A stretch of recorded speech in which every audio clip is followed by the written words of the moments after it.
talking to Rand Paul just for another moment or so here on the Laura Ingraham Show.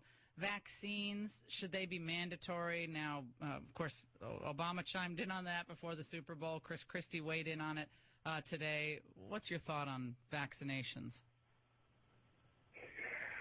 You know, as a physician, I've always been fascinated by sort of the smallpox vaccine and the history of it. There's a great book called The Speckled Monster, which talks about how the first doctor in Boston, Boylston, actually vaccinated courageously his own kids.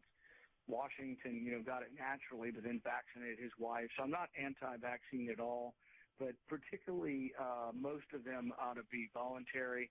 And, what happens if you have somebody not wanting to take the smallpox vaccine and it ruins it for everybody else?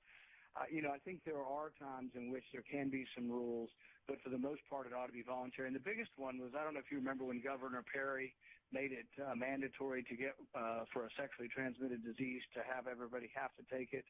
While I think it's a good idea to take the vaccine, I think that's a personal decision for individuals to take and when they take it. I was annoyed when my kids were born that they wanted them to take hepatitis B in the neonatal nursery, and it's like, that's a sexually transmitted disease or a blood-borne disease. Okay. And I didn't like them getting 10 vaccines at once, so I actually delayed my kids' vaccines and had them staggered over time. Smart. I should have done that before I got my kids' vaccines. I should have talked to you. Rand Paul.